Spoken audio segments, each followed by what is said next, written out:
First of all, what are user-defined functions? Simply, they are functions created by programmers because they do not exist in Python, or in order to structure a large code in functional parts that are easy to follow and debug. Creating new functions are extremely easy in Python. Let's start with the def or def keyword. Just after the keyword, we type the name of the function, which has very similar rules to Python variable names, like starting with a letter and not containing spaces or special characters. Next, one or more arguments can be added. Also, a function can be without arguments if it is not going to receive data to process. After the colon, you add the body of the function, which could be one statement or a block of statements. Finally, the resulting value can be returned to the main program by using the keyword return. Some functions may not have a return value since they make changes on objects or just print some output. Notice that all function body is indented to the right exactly like conditional and loop structures. In example 1, we need to write a function that prints a greeting message. Let's call it greet and start with its simplest form.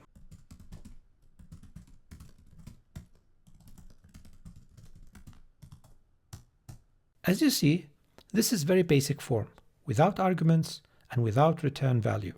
Let's test it. And as you see, it worked well. Now let's add an argument like a variable of name.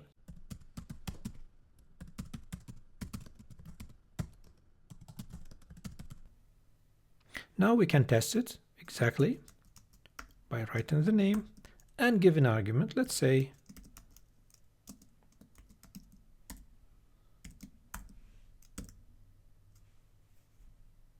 now we notice hello is connected to the name, so we can add a space.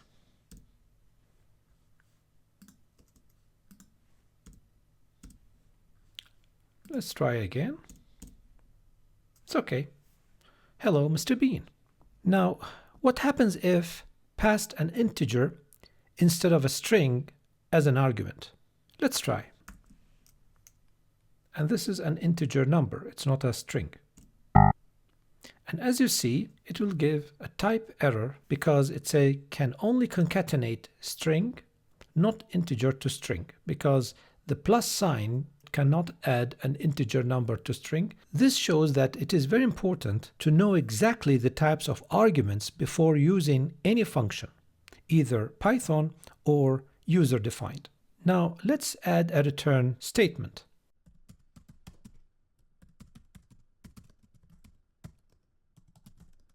If we try to call the function again, it returned the string as it is, because as you see, the quotation marks are there. So this is the difference between printing from the function or returning a function to the main program to print it in the next step. In example 2, we are going to make a function that adds the elements that have the same index in two integer or float lists. If we try simple addition of two lists like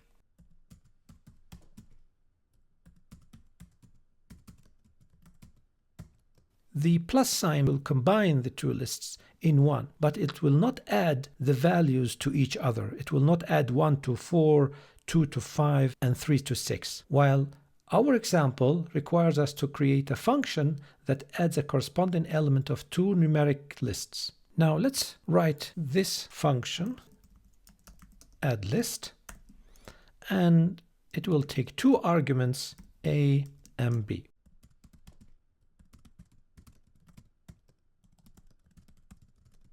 Now let's call the function, and let's say x and y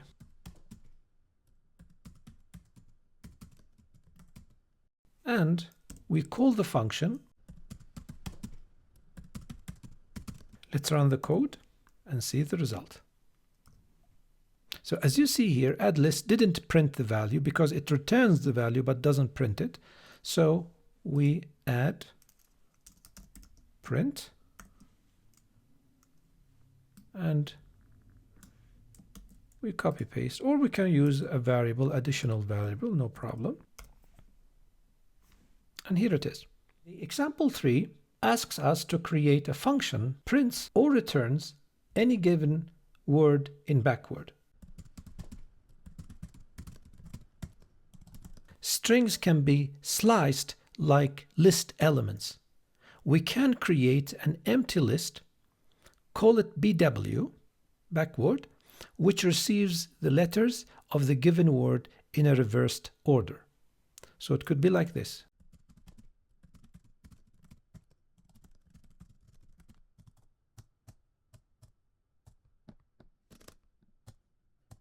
Now we're going to print the resulting word saved in BW in this way. And let's call the function backward and use a word, let's say star. Now let's run the code and check the result. As you see here, the list is not joined. In order to correct this situation, we go back and use a function called join. Let's run the code. And it worked well. Now, if I'm going to make it as a return, also it is easy. We say return and just print backward.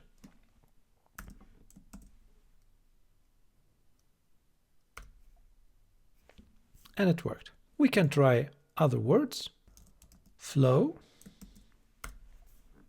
wolf, and so on. The first note, it says once run in the Python shell, a function can be called directly from the shell. For example, C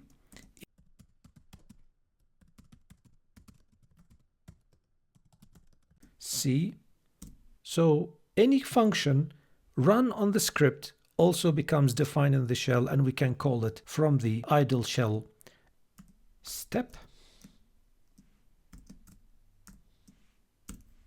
pets.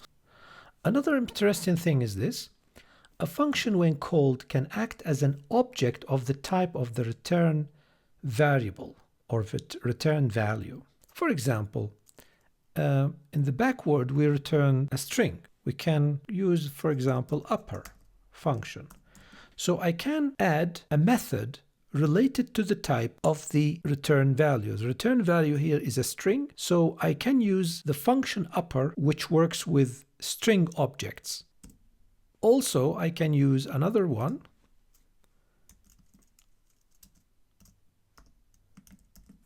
which capitalizes the first letter only. In example 4, we need to create a function, mathematical function, with 3 different domains. This means in the block of the function we need a conditional structure. So we can define it in this way.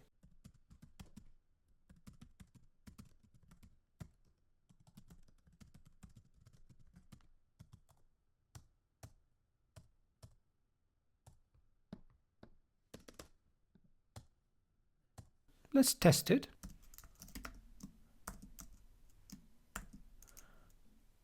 With a value like 5.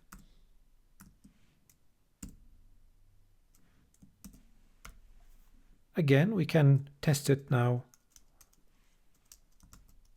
from because we ran the code, so now we can say, for example, 0.1, 0, and finally we can see minus. And instead of using the f or any other variable name, we can go here and say return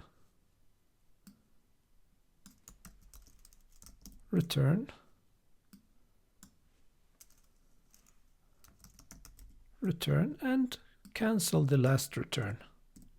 This is possible. This could work also, and it will give us the same result. Here we have very, very simple function. We can write it in the shell here.